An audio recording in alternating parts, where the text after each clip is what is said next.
The other day, I was catching up with an old friend and I realized we'd been friends for 27 years. I never thought I would have a friendship that long, but that's how life works. The older you get, the faster time seems to fly by. And when retirement is looming, well, boy, does it start to speed up. So if you haven't started saving for retirement, don't panic. It is possible to start saving when you're 45, 50, even 60 and still be able to retire. But you have to treat it like the house is burning down, so pay attention. I'm Britt Baker, co-founder of Dow Janes, and today I'm giving you 7 steps to catch up on saving for retirement. First step is to get real about your current situation. How much have you saved for retirement so far? How much will you get from Social Security?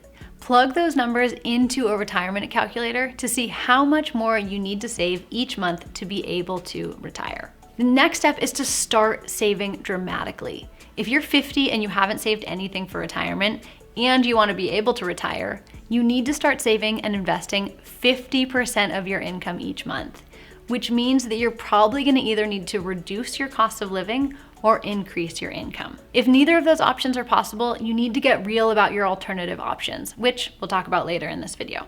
Okay, third step is to pay off any high interest rate debt that you have and build an emergency fund. You want to do these 2 things before you actually start saving for retirement. The reason for this is that the high interest rate debt is costing you more than you're going to make by having your money invested or even definitely sitting in a savings account. So if you try to start saving for retirement before you pay off your debt, it's a bad idea. So if you have any savings sitting around in a savings account, use it to pay off your high interest rate debt ASAP. Then you'll want to build up an emergency fund. But note, if you have a backup plan, this emergency fund doesn't have to be huge. You want to start saving for retirement as soon as possible. So don't let this step hold you back if you have family or your children who will support you in case of an emergency. 4 is max out your contributions. So at this point, saving for retirement should be your number 1 priority. So you want to contribute as much as you can to your retirement accounts. If you have an employer-sponsored retirement account like a 401k or a 403b, and your company offers matching contributions, you want to make sure that you're contributing as much as your employer will match. This is free money, so take full advantage of it. If you don't already have an IRA, set one up and max out those contributions as well. And if you're self-employed, open a solo 401k or a SEP IRA and max out those contributions too. If you're getting the theme, the idea is maxing out your contributions. All of these ways that I'm talking about also allow you to lower your tax rate, so it's especially helpful. The final way to do it is if you have a high deductible health plan, you can open an HSA and max that out too. Basically, you want to save as much money as you can in your various tax advantaged accounts. And know that if you're 50 or over, you're allowed to contribute a bit more than the standard maximum. So look up the maximum amount and contribute that. 5th step is to invest your savings. So even though you're starting late, it's not too late to start investing. I hear this a lot. Is it too late for me? Is it too late to start investing? But it's absolutely not. One thing that's really helpful to remember is that you don't have to take all of your retirement money out when you turn 67, if that's the age that you choose to retire.